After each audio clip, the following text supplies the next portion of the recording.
नमस्कार दोस्तों, आइए सुनते हैं हिंदी साहित्य जगत की प्रसिद्ध कवित्री और लेखिका ममता कालिया जी की लिखी कहानी पिज़्ज़ा। टोमेटो पिज़्ज़ा हाउस का कहना है, जो भी पिज़्ज़ा खाना है इस नंबर पर फ़ोन करो, आधे घंटे में गर्मा गर्म पिज़्ज़ा पहुंचेगा। 31वां मिनट लगे तो पैसा वापस। उसने लड़के रखे हुए हैं जिन्हें नाम से नहीं नंबर से पहचाना जाता है। नंबर 11 से शुरू होते हैं, 13 किसी का नहीं, उसे वह अशुभ नंबर मानता है। कुछ ज्योतिष पढ़ा होगा उसने। पिज़्ज़ा हाउस पर पहले रोज ताज़ा नींबू मिर्चा लटकाता था। जब से नींबू महंगा हुआ, उसने प्लास्टिक के नींबू मिर्च का गुच्छा खरीद लिया और शटर के ऊपर वाली जगह पर कील में फंसा दिया। 70 रुपये खर्च हो गए, पर रोज स्टूल पर चढ़कर नींबू मिर्चा बदलने की मेहनत खत्म हुई। जो लड़के उसने रखे हैं उन्हें वह लाल रंग की जैकेट देता है जिस पर टोमेटो लिखा होता है। ये सभी लड़के हाई स्कूल पास हैं। Yes sir, thank you sir, sorry sir, pardon sir कहना जानते हैं। टोमेटो पिज़्ज़ा हाउस का मालिक हरि प्रकाश है, लेकिन उसने अपने नाम में भी संशोधन कर लिया है। वह अपना नाम हैरी कैश बताता है।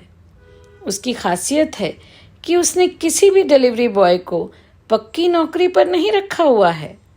अपने पास से लड़कों को साइकिल या स्कूटी देता है, पेट्रोल भी खुद भरवाता है, पास के ऑर्डर साइकिल पर भिजवाता है। दूरी के लिए स्कूटी चलाने वाले लड़के को जिम्मेदारी दी जाती है। टोमेटो लिखा हुआ बड़ा सा हॉटकेस होता है जिसमें पिज़्ज़ा के दफ्ती के डब्बे को रबर ग्रिप से पैक कर दिया जाता है। लाजपत नगर में इधर कुछ और पिज़्ज़ा सर्विस खुल गई हैं। इनमें डोमिनो, हॉट स्टफ जैसी कंपनियों के टेक अवे काउंटर तो हैं ही, पेशावरी पिज़्ज़ा और पिंडी छोले भी कतार में हैं। जिस तरह ये सभी सर्विस काउंटर दौड़ भाग में व्यस्त रहते हैं, ऐसा लगता है दिल्ली में अपने घर में कोई खाना बनाता ही नहीं। शाम 7 बजे से रात 11 बजे तक ऑर्डर मिलते रहते हैं। डिलीवरी बॉय दौड़ते रहते हैं। परस्पर आगे निकलने की होड़ में एक पिज़्ज़ा हाउस इश्तिहार देता है, हमारे यहाँ से पाइपिंग हॉट पिज़्ज़ा आपके दरवाजे सिर्फ 27 मिनट में। दूसरा अगले ही दिन मुनादी करवाता है, हमारे यहाँ का सिजलिंग पिज़्ज़ा सिर्फ 25 मिनट में आपकी दहलीज पर। लड़के दौड़ते रहते हैं, सर्दी, गर्मी, बारिश, हर मौसम में। उन्हें हफ्ते बाद तनख्वाह बांटी जाती है। सब कुरियर बॉयज़ अस्थायी कर्मचारी हैं। इनकी कोई यूनियन नहीं, इनके नाम किसी रजिस्टर में दर्ज नहीं। कोई 200 रुपये रोज़ पर तो कोई 300 रुपये रोज़ पर दौड़ता रहता है, घोड़े की तरह, कभी साइकिल पर तो कभी स्कूटी पर।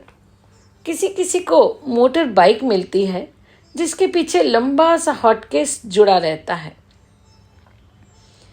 पीकू ने लखनऊ से दिल्ली आने पर बहुत कोशिश की कि उसे कहीं पक्की नौकरी मिल जाए, मगर 6 महीने बीत गए, उसे कोई काम न मिला। पास के पैसे जब खत्म होने लगे, उसने एक दीवार पर इश्तिहार देखा, टोमेटो पिज़्ज़ा हाउस को दरकार है मेहनती, ईमानदार, स्मार्ट कुरियर बॉयज़ की। न्यूनतम शिक्षा 10वीं पास।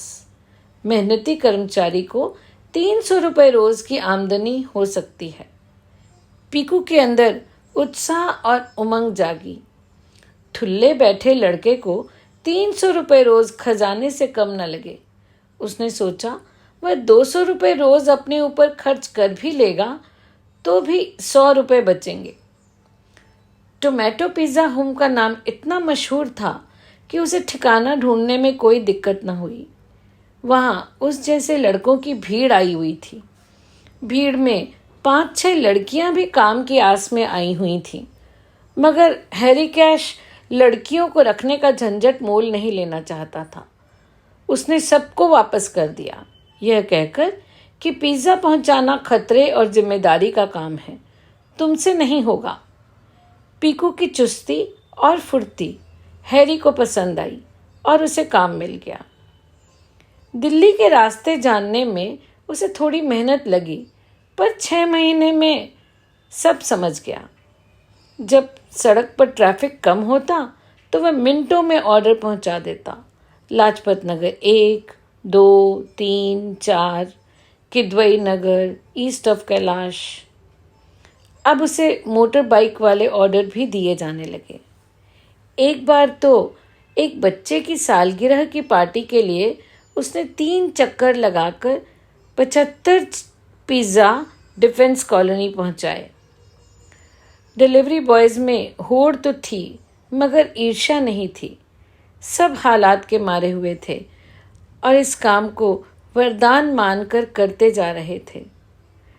कभी कभी हैरी उन्हें आड़ा तिरछा पिज्ज़ा चखने को दे देता तो उनकी पार्टी हो जाती।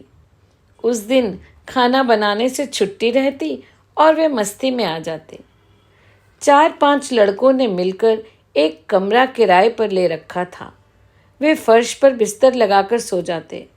मकान मालिक को इन लड़कों से कोई शिकायत न थी, क्योंकि वे मकान का बहुत कम इस्तेमाल करते थे और किराया हर महीने देते थे। काम से छुट्टी पाकर पूरा पूरा दिन सोते रहते। उनके पैरों में जगह जगह की थकान होती। इधर पीकू और सोनू के साथ ये हो रहा था कि नींद में उनके पैर के पंजे की नस चढ़ जाती। पंजा एकदम टेढ़ा हो जाता और तेज दर्द होता। डॉक्टर को दिखाने पर डॉक्टर ने उन्हें दवा लिख दी, न्यूगाबा 75। ये दवा एक तो बहुत महंगी थी, दूसरे इसे खाने से अगले दिन शरीर से फुर्ती गायब हो जाती। स्कूटी चलाते हुए ऐसा लगता जैसे गाड़ी सड़क पर नहीं, पानी पर चला रहे हों। 1 हफ्ता खाने के बाद पीकू ने ये दवा छोड़ दी। उस दिन शुक्रवार था। 6 बजे ही हैरी कैश का फ़ोन आ गया। जल्दी आओ, आज बहुत ऑर्डर पहुंचाना है। पीकू खुश हुआ। उसने सोते हुए सोनू को उठाया और हैरी का मकसद समझाया। अभी 2-3 घंटे में काम निपटा कर आते हैं, फिर मस्ती करेंगे। दोनों जल्दी से तैयार होकर काम पर निकले। शुक्रवार की शाम सड़क पर कारों, बसों और टैक्सियों की लंबी कतार थी। चौराहे की बत्ती लाल, पीली, हरी होती रहती, मगर वाहनों की कतार खत्म न होती। पीकू और सोनू के बदन पर टोमेटो की लाल जैकेट और सिर पर टोमेटो की लाल कैप थी, मगर उनकी स्कूटी कोई एम्बुलेंस तो थी नहीं। वैसे दिल्ली और एनसीआर में एम्बुलेंस को भी रास्ता देने की रवायत न थी। पीकू ने अपनी बेताबी में एक पैर जमीन पर खिसकाते हुए वाहनों की भीड़ में खासी बढ़त बना ली थी, ताकि हरी बत्ती होने पर वह चौराहा पार कर ले, वरना कई बार बत्ती हरी होकर वापस लाल हो जाती। बड़ी गाड़ियों के बीच स्कूटी वालों का नंबर ही नहीं आता। सोनू अभी पीछे ही था। जैसे ही ट्रैफिक की बत्ती हरी हुई, पीकू ने झन्नाटे से स्कूटी दौड़ा दी। चौराहा पार हो गया, मगर गलत दिशा से आ रही एक विशाल एसयूवी ने अचानक सामने से आते हुए पीकू की स्कूटी को जोरदार टक्कर मार दी। टक्कर मारने के बाद एसयूवी चलाने वाला और भी तेज रफ्तार से चौराहा क्रॉस कर वाहनों की भीड़ में खो गया। पीकू की स्कूटी कुछ इस तरह पुर्जा पुर्जा टूटकर बिखर गई जैसे लीगो ब्रिक्स का खिलौना।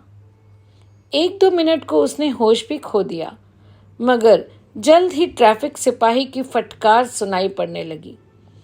आजकल के लौंडे सड़क अपने बाप की समझते हैं। हटो एक साइड में, ट्रैफिक को निकलने दो।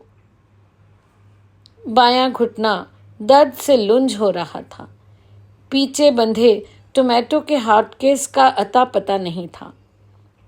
2 सिपाहियों ने उसे और उसकी टूटी फूटी स्कूटी को घसीटकर किनारे कर दिया। तभी सोनू वहां पहुंचा। पीकू की हालत देखकर चीख पड़ा। पीकू ने कहा, मैं यहीं मिलूंगा, तो पहले ऑर्डर देकर आ। सोनू ने अपनी पानी की बोतल उसे दी और भागा वैभव खंड ऑर्डर देने। 5 ऑर्डर उसने किसी तरह पहुंचाए। घबराहट में उसकी टांगें कांप रही थीं, मुंह से बोल नहीं निकल रहे थे। उसी रास्ते चलता हुआ वह चौराहे पर आया। पीकू कराहता हुआ वहीं लेट गया था, मगर उसके पास एक भी इंसान मौजूद नहीं था। बड़ी मुश्किल से सोनू की मदद से पीकू उसकी स्कूटी के पीछे बैठा। पानी की बोतल खाली हो गई थी। दोनों डिलीवरी बैग आगे रखकर किसी तरह सोनू ने स्कूटी चलाई। हैरी कैश चिढ़ा हुआ बैठा था। अब तक 3 ग्राहकों से उसे डांट पड़ चुकी थी। इतने सुस्त लड़के रखे हुए हैं आपने, अपनी सर्विस में सुधार लाइए, वरना पिज़्ज़ा भेजने वाले बहुत मिलेंगे हमें। जी सर, सॉरी सर, मैं पता लगाता हूँ। पिछले 45 मिनट से वह यही रट लगाए जा रहा था। सोनू से एक्सीडेंट के बारे में सुनकर वह बिलबिला पड़ा। ध्यान कहीं और रहता है स्कूटी चलाते हुए। हॉटकेस कहाँ फेंक आए? उसके ऑर्डर अब तुम लेकर दौड़ो। सोनू बोला, सर पीकू को बहुत चोट लगी है, कोई डॉक्टर बुला लेते तो आपकी मेहरबानी होती। हैरी कैश चिल्लाया, मैंने यहाँ अस्पताल नहीं खोलना है, ये टोमेटो पिज़्ज़ा हाउस है।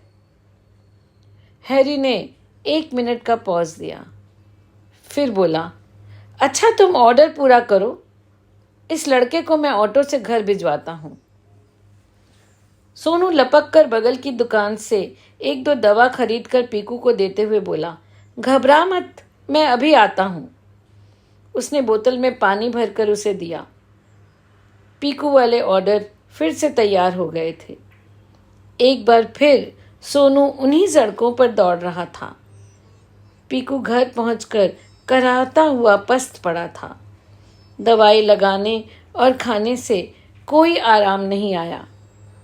हैरी कैश पीकू की तनख्वाह का हिसाब बना रहा था और डायरी के बाएं पन्ने पर उन लड़कों के नाम देख रहा था जिनमें से उसे अगला डिलीवरी बॉय छांटना था।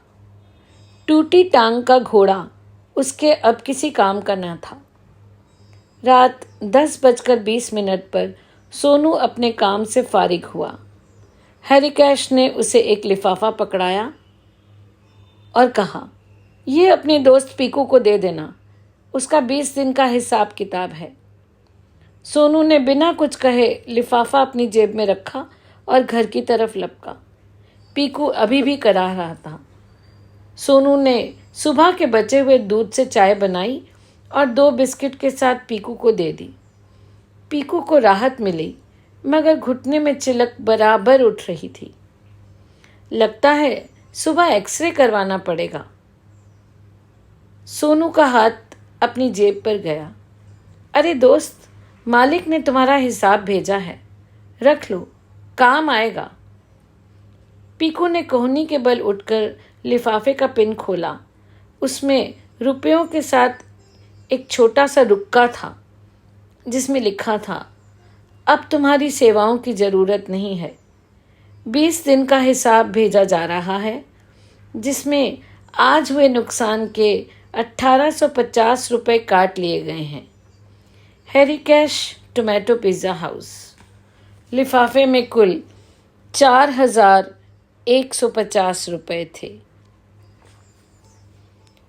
तो दोस्तों, ये थी कहानी पिज़्ज़ा डिलीवरी बॉयज़ के जीवन की दर्दनाक सच्चाई। पसंद आई हो तो लाइक कीजिएगा, शेयर भी कीजिएगा। जल्दी मिलते हैं एक नई कहानी के साथ।